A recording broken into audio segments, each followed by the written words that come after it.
Hi guys, I am Saroj Kumar Sharma. Welcome back to my channel Pragya science coaching centre. Guys, जैसा कि आपको पता है कि 8 तारीख को इस चैनल के माध्यम से 10 पहेली पूछा गया था और जिसमें शर्त रखा गया था कि जो व्यक्ति 10 में से कम 5 प्रश्नों का जवाब देंगे उनका नाम इस चैनल के माध्यम से घोषित किया जाएगा. तो आज वो दिन आ गया है कि उन व्यक्तियों का नाम आज घोषित किया जाए जिन्होंने 10 में से कम 5 का जवाब दिया है. लेकिन मैंने उनका भी नाम रखा है जिन्होंने 5 से भी कम प्रश्नों का जवाब दिया है. तो जो व्यक्ति कम प्रश्नों का जवाब दिए वे हतोत्साहित ना हो. मैं जानता हूं कि वो सारे प्रश्न जवाब जानते हैं लेकिन कमेंट में नहीं दे पाए, तो उनके लिए बधाई जिन्होंने कम प्रश्न का जवाब दिया है. आज फिर मैं शाम को 5 प्रश्न करूंगा, 5 पहेली पूछूंगा. आप कोशिश करेंगे अधिक से अधिक का जवाब देने के लिए. तो चलिए आज मैं उन व्यक्तियों का नाम घोषित कर दूं जिन्होंने इस पहेली प्रतियोगिता में भाग लिया और बहुत ही अच्छा किया.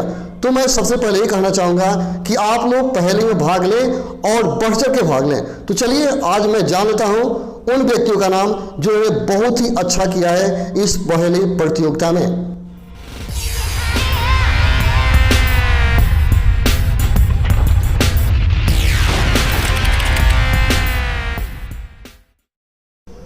सबसे प्रथम व्यक्ति हैं माधव कुमार, जिन्होंने 2 प्रश्नों का जवाब सही से दिया है. दूसरा व्यक्ति है सोनू कुमारी यादव, इन्होंने 4 प्रश्नों का सही से जवाब दिया है. अगला व्यक्ति है प्रताप शर्मा, इन्होंने 2 प्रश्नों का जवाब सही से दिया है. और अगला है यादव मनु राय, इन्होंने 4 प्रश्नों का सही से जवाब दिया है. और अगला है सरवर शहनवाज आलम, इन्होंने 1 प्रश्न का सही से जवाब दिया है. और अगला है अजीत सिंह, इन्होंने भी 1 प्रश्न का जवाब सही सही दिया है. आप लोगों ने इस पहली प्रतियोगिता में भाग लिया, इसके लिए आपको बहुत बहुत धन्यवाद. आप आगे कोशिश करते रहें ताकि आप कुल प्रश्न का जवाब सही सही दे सकें. 5 प्रश्नों का सही सही जवाब देने वाले व्यक्ति का नाम है पहला नीतीश कुमार, दूसरा अभिषेक और तीसरा रानी कुमारी फ्रॉम बगही तथा चौथा निरहू बाबू. इन लोगों ने 10 में से 5 प्रश्नों का सही सही जवाब दिया है. आप लोगों ने इस पहली प्रतियोगिता में भाग लिया, इसके लिए बहुत बहुत धन्यवाद. आप आगे भी देखते रहें और प्रतियोगिता में भाग लेते रहें. और आप लोग अपने गांव का नाम जरूर बताएं ताकि मैं नाम के साथ गांव का नाम भी रख सकूं. चलिए अगला है 6 प्रश्नों का जवाब देने वाले प्रतिभागी. सबसे पहला व्यक्ति का नाम है मुस्कान कुमारी, इन्होंने 6 प्रश्नों का सही से जवाब दिया है. इसके बाद है अनुराग जी, इन्होंने भी 6 प्रश्नों का सही से जवाब दिया है. और इसके आगे महाकाल साइबर जोन, इन्होंने भी 6 प्रश्नों का सही से जवाब दिया है. आगे भी आप प्रतियोगिता में भाग लेते रहें और देखते रहें. अगला 7 प्रश्नों का जवाब देने वाले व्यक्ति हैं. सबसे पहला व्यक्ति अजीत यादव हैं, इन्होंने 7 प्रश्नों का सबसे पहले जवाब दिया था. इसके बाद है सतीश सिंह राजपूत, इन्होंने भी 7 प्रश्नों का सही से जवाब दिया है. और अगला व्यक्ति हैं दीपेश कुमार, इन्होंने भी 7 प्रश्नों का सही सही जवाब दिया है. आप लोगों ने पहले प्रतियोगिता में भाग लिया, इसके लिए बहुत बहुत धन्यवाद. आप लोगों ने बहुत ही अच्छा किया है. इसमें सतीश सिंह राजपूत ने अपने गांव का भी नाम बताया है, इन्होंने बहुत ही अच्छा किया है. 7 प्रश्नों का सही से जवाब दिया है. ये अर्देवा के निवासी हैं, इनके लिए बहुत बहुत धन्यवाद. अगला व्यक्ति है विवेक कुमार, इन्होंने 8 प्रश्नों का सही से जवाब दिया है और इससे ज़्यादा प्रश्न जवाब कोई व्यक्ति नहीं दिया है. चलिए विवेक कुमार के लिए भी बहुत बहुत बधाई हो क्योंकि इन्होंने सबसे ज़्यादा प्रश्न जवाब दिया है. आप ऐसे ही प्रतियोगिता में भाग लेते रहें और अच्छा करते रहें. आप सभी प्रतिभागियों के लिए ईश्वर से हमारी यही कामना है कि आप लोग लाइफ में कुछ अच्छा कर जाएं. चलिए तो हम लोग उन सारे प्रश्नों का जवाब देख लेते हैं. सबसे पहला क्वेश्चन है 1 रुपये की 40 चिड़िया, 3 रुपये का 1 कबूतर, 5 रुपये का 1 मुर्गा. तो बताओ 100 रुपये में 100 पंछी कैसे आएगा. तो देखिए हम कैसे लेंगे. 2 रुपये का 80 चिड़िया ले लेंगे क्योंकि 1 रुपये में 40 मिल रहा है. 3 रुपये का 1 कबूतर ले लेंगे और 95 रुपये का 19 मुर्गा ले लेंगे. ठीक है, तो इसको जोड़ लीजिए तो 100 रुपया हो जाएगा. इसको जोड़ लेंगे तो 100 चिड़िया हो जाएगी, यानी यहाँ 100 रुपये में 100 चिड़िया हमें मिल जाएगी. चलिए तो अगला क्वेश्चन है एक कमरे में 3 बल्ब लगे हैं और कमरे के बाहर उन तीनों बल्बों को जलाने बुझाने के लिए 3 स्विच लगे हैं, लेकिन आपको ये नहीं पता कि कौन सा स्विच किस बल्ब के लिए है।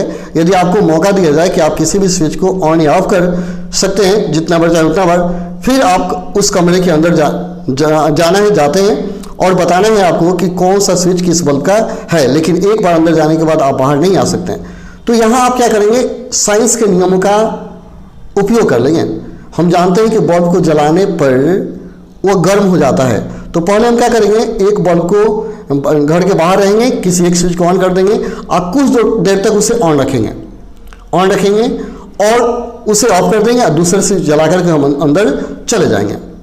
तो जिस स्विच को हम ऑन रखे थे और बहुत देर तक बल्ब को जलाए थे, वो बल्ब गर्म हो गया होगा। हम छू कर देखेंगे, जो बल्ब गर्म हो गया है उसका स्विच वही है जिसको मैंने पहले जलाया था, और जो जल रहा है वो तो जल ही रहा है, और जो बाकी बचा वो तीसरे का स्विच है। यानी आपको पता चल जाएगा।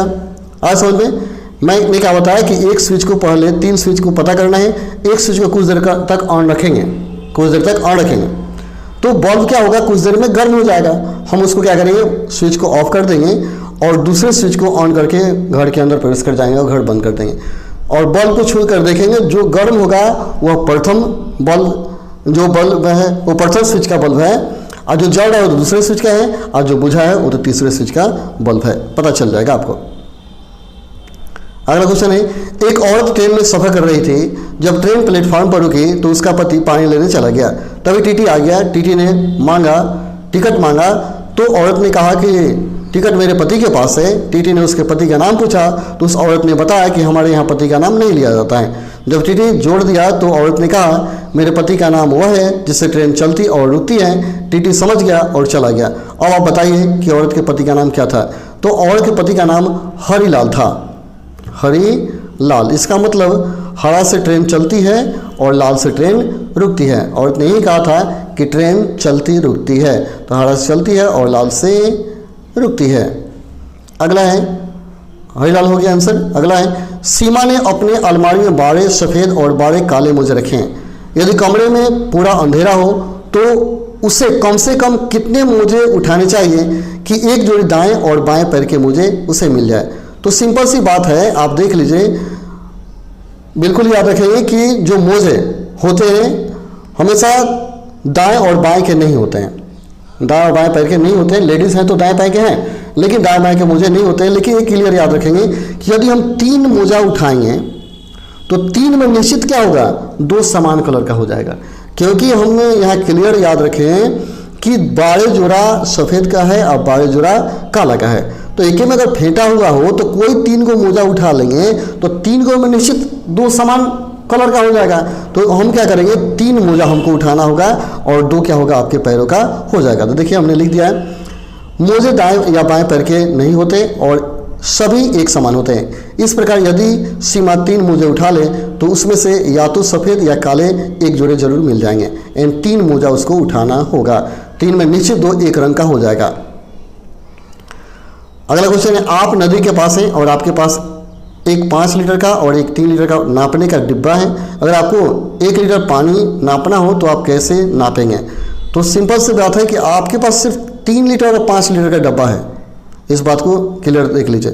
तो आप क्या करेंगे, पहले 3 लीटर के डब्बा से एक बार पानी निकालिए। 3 लीटर डब्बा से एक बार पानी निकालिए। जैसे 2 डब्बा है, एगो 5 लीटर वाला है और एगो 3 लीटर वाला है। ठीक है, 3 लीटर वाला है और एक 5 लीटर वाला है। तो हम 3 लीटर वाला से पानी निकालेंगे और इसमें भर देंगे। तो क्या होगा, 3 लीटर भर जाएगा। फिर दोबारा इससे पानी निकालेंगे और इसमें भरेंगे। तो 3 तो पहले भर दिए हैं, दोबारा जाएगा तो 2 ही लीटर नहीं इसमें भरा गया, तो 5 फुल हो जाएगा और इसमें शेष कितना बच जाएगा, 1 लीटर। यानी 1 लीटर आपका बच जाएगा। यानी छोटे वाले से एक बार उठा करके बड़े वाले में डालेंगे, 3 भर गया, फिर पूरा भर करके डालेंगे तो इसमें 2 लीटर ही जाएगा और बच जाएगा 1 लीटर। यानी आप 1 लीटर नाप लेंगे। अगला है, और अगर एक मुर्गा सुबह अंडा देता है तो उसके मालिक को कब मिलेगा। तो सिंपल सी बात है, मुर्गा अंडा देता नहीं और तब मालिक को कभी मिलेगा नहीं। ठीक है, ये आपका आंसर हो गया। अगला क्वेश्चन है, यदि आप एक अंधेरे कमरे में हैं और आपके पास एक मोमबत्ती, एक लालटेन और एक गैस स्टोव है। आपके पास यदि एक माचिस की तिल्ली हो तो आप सबसे पहले किसे जलाएंगे। तो सबसे पहले हम माचिस की तिल्ली को जलाएंगे तब ना लालटेन, गैस या बत्ती किसी को जला पाएंगे। तो हमें सबसे पहले माचिस की तिल्ली जलानी होगी। अगला है, वो चीज़ कौन सी है जिसका आकार है मगर भार नहीं है। तो क्या है? अक्षर है। अक्षर में आकार तो है लेकिन कोई भार नहीं। कुछ लोग परछाई बताए थे, परछाई भी बिल्कुल सही है। परछाई भी होगा क्योंकि परछाई में आकार है लेकिन उसमें भार नहीं है। अक्षर में भी आकार है लेकिन उसमें कोई भार नहीं है। दोनों सही है, अक्षर या परछाई। अगला, ऐसी कौन सी चीज़ है जिसे आदमी छुपाकर चलता है और औरतें दिखाकर चलती हैं? वह पर्स है। बिल्कुल सही जवाब बहुत सारे लोग दिए थे। अगला क्वेश्चन है, राजू डॉक्टर शर्मा का बेटा है लेकिन डॉक्टर शर्मा राजू का बाप नहीं है। कैसे हो सकता है? राजू डॉक्टर शर्मा का बेटा है लेकिन डॉक्टर शर्मा राजू का बाप नहीं है। तो देखिए, जब बाप नहीं है तो क्या होगा? वो उसकी माँ होगी। डॉक्टर क्या होता है? ना तो मेल होता है और ना ही फीमेल होता है। मेल को भी डॉक्टर बोलते हैं और फीमेल को भी डॉक्टर बोलते हैं। तो डॉक्टर शर्मा लेडीज भी हो सकती है। तो डॉक्टर शर्मा क्या है? उसका बाप नहीं है और बेटा है अगर राजू, तो निश्चित है बाप नहीं है तो उसकी माँ ही है, और तो वह एक औरत ही है, यानी उसकी माँ है। चलिए, तो यहाँ आपके सारे प्रश्नों का जवाब मिल जाता है। फिर मिलते हैं शाम को अगले वीडियो में। फिर 5 प्रश्न आपसे किए जाएंगे और आप जरूर 5 प्रश्नों का जवाब देने की कोशिश कीजिएगा। चलिए, तब तक के लिए धन्यवाद। जय हिंद, जय भारत।